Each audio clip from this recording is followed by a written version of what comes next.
Assalamualaikum warahmatullahi wabarakatuh. Kembali lagi bersama kita nih di bulan Februari yang identik dengan bulan kasih sayang. Betul. Kepopuleran coklat nampaknya semakin meningkat nih. Ya, coklat menjadi salah satu hadiah penting untuk kekasih atau orang tercinta di hari Valentine. Kebetulan kemarin tanggal 14 ya, Iya. Valentine ini. Ini tag-nya di tanggal 15 sebetulnya. Tapi ya masih di bulan Februari ya. Iya, intinya masih bulan Februari. Betul. Ngomongin soal coklat, kira-kira seperti apa sejarah coklat dan kapan mulai dikenal dan menyebar luas ke seluruh dunia? Ya. Maka dari itu kita bahas di Basalema Channel.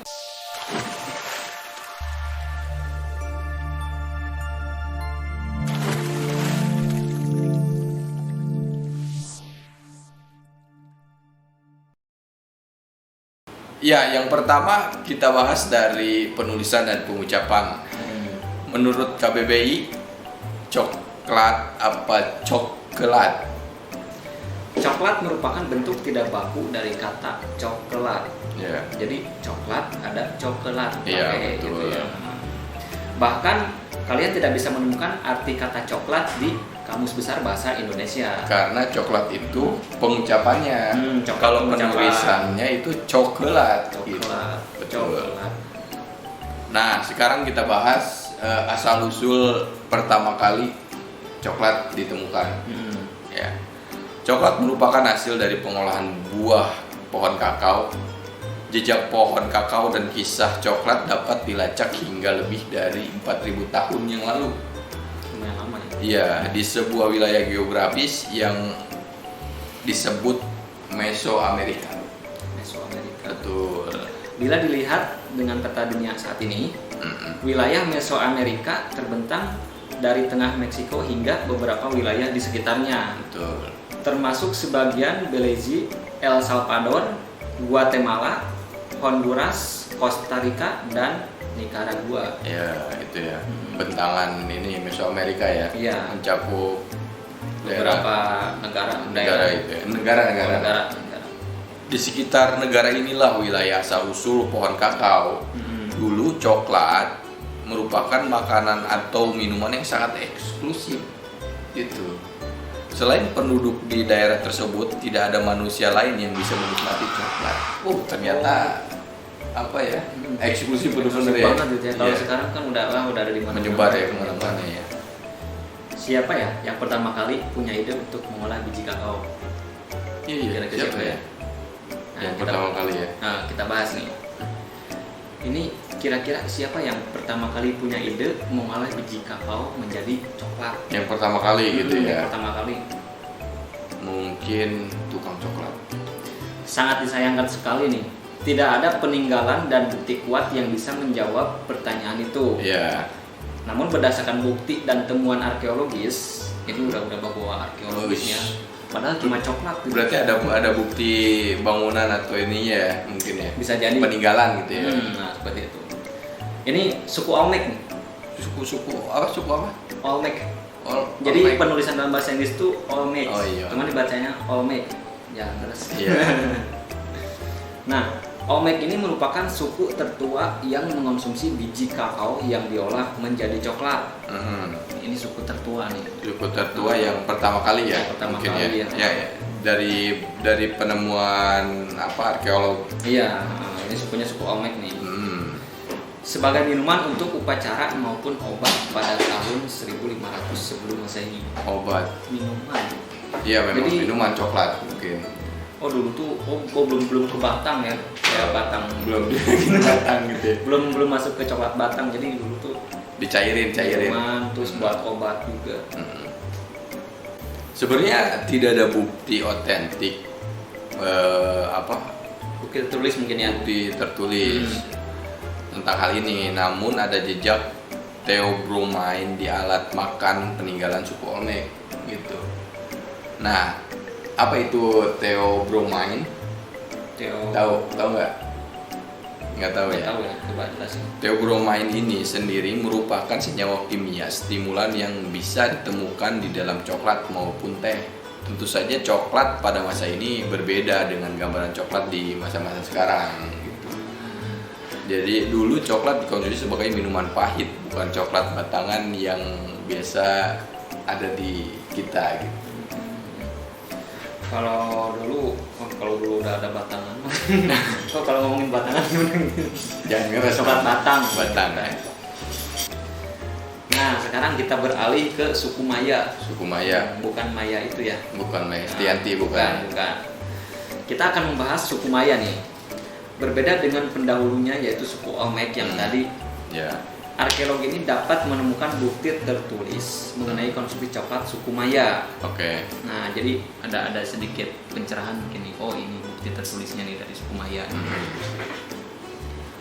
Berdasarkan peninggalan tersebut, Ya. coklat ternyata merupakan sangat spesial bagi suku Maya. Oh gitu. Bisa dibilang suku ini benar-benar memuja coklat. Dipuja coklat. Dipuja-puja gitu, didewakan gitu ya.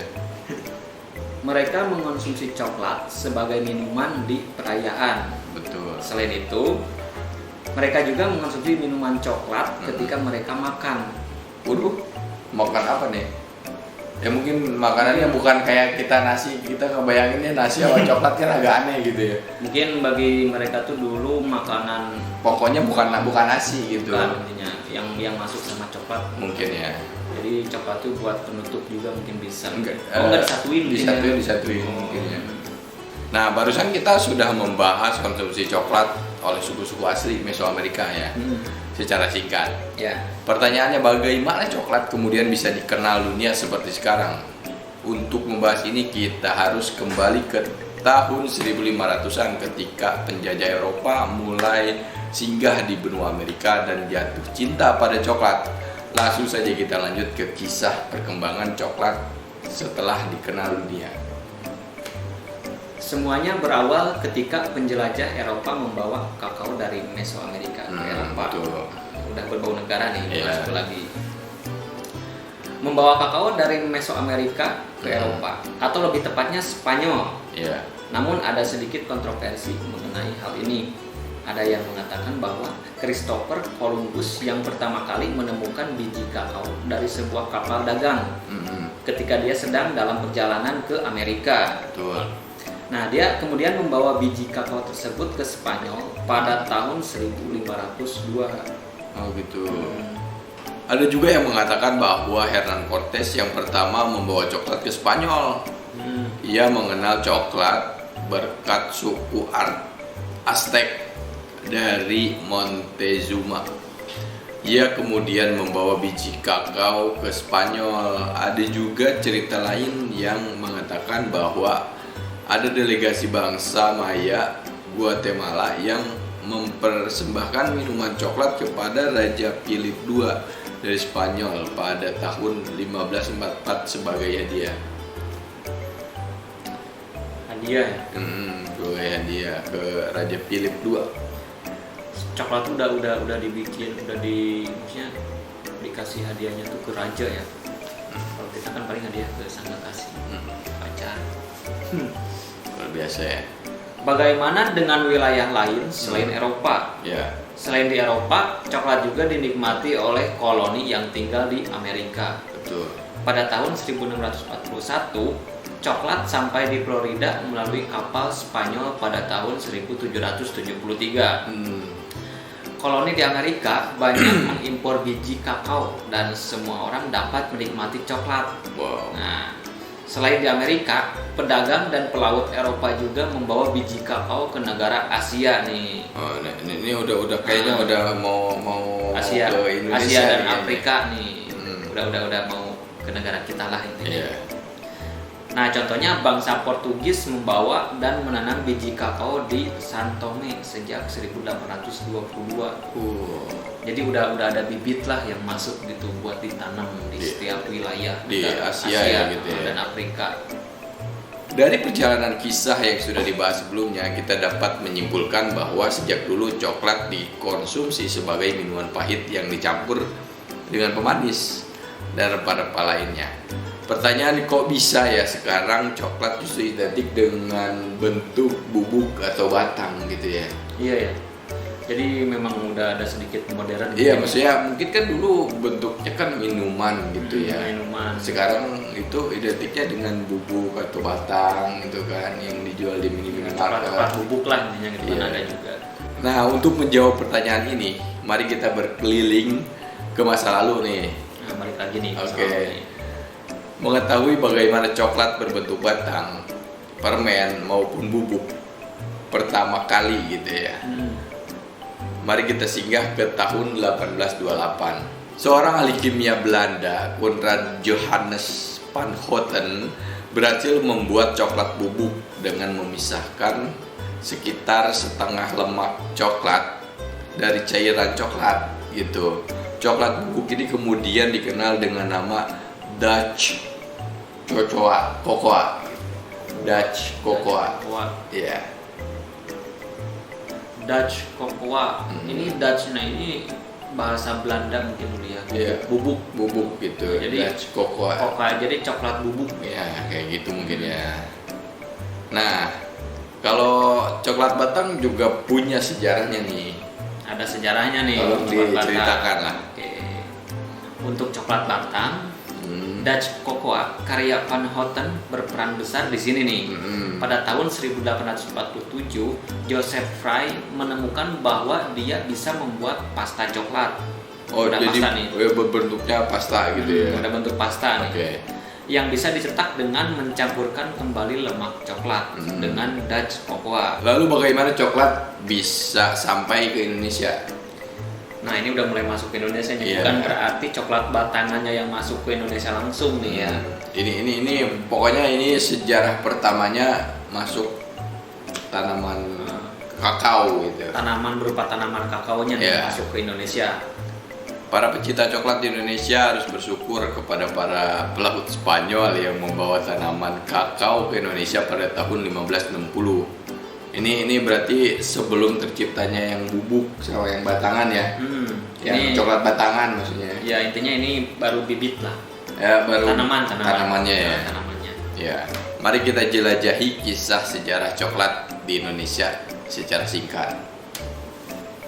Awalnya pohon kakao dan coklat di Indonesia pada tahun 1960 oleh pelaut Spanyol menjelajahi jalur Filipina dan tiba di Sulawesi Utara.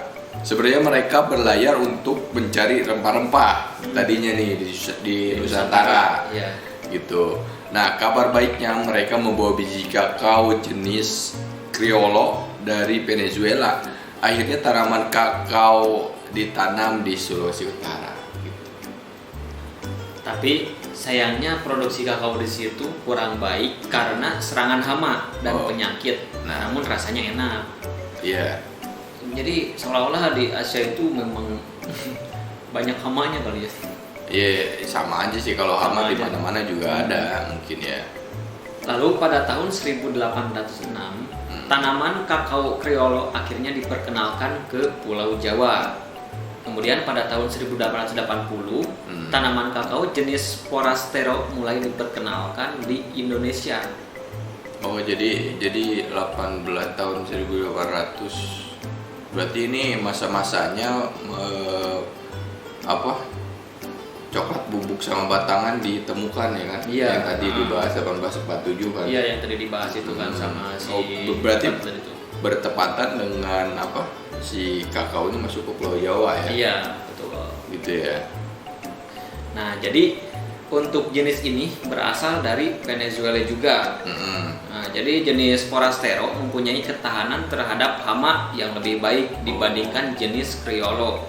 Lebih tahan banting gitu ya. Tahan Lebih banting, pokoknya hama tuh nggak ada pengaruhnya sama Pengaruh gitu. yang jenis Forastero ini. Jadi perkembangannya bagus gitu ya si Bagus. kakao itu ya. Dibandingkan yang Criollo tadi. Oh gitu. Oke. Tapi untuk rasa dan aroma kakao jenis Forastero kalah jika dibandingkan dengan jenis Criollo. Oh, rasanya lebih enak Criollo ya. Criollo, tapi kayaknya kalau dari segi tadi tuh bentuk yang Criollo tuh memang rentan terhadap ini ya hama. Ini tanamannya. Tanamannya. Pohonnya gitu ya. Kalau yang untuk Forastero ini Rasanya enak. tahan terhadap hama, cuman rasanya lebih dominan ke yang Criollo tadi. Kalau kalau rasanya. Selain jenis Criollo dan Forastero, mulai diperkenalkan coklat jenis lain. Apa tuh kira-kira? Namanya Bulk pada 1973. Coklat jenis ini relatif lebih tahan akan hama dan penyakit sehingga produksinya tinggi, walau rasanya biasa saja. Gitu. Mungkin jenis ini yang sering dipakai, mungkin yang sering maksudnya dipakai bahannya gitu ya. Yang sampai sekarang Sampai banyak sekarang gitu yang ya. Bulk gitu kali Iya, mungkin ya. Nah, cukup sekian pembahasan mengenai coklat kali ini. Kalau ada kesalahan atau kekurangan informasi bisa koreksi di kolom komentar. Oke. Kalau dirasa informasi kita bermanfaat untuk kalian, bisa dibantu share ke teman-teman kalian, bantu like dan subscribe Channelnya Basalema. Betul.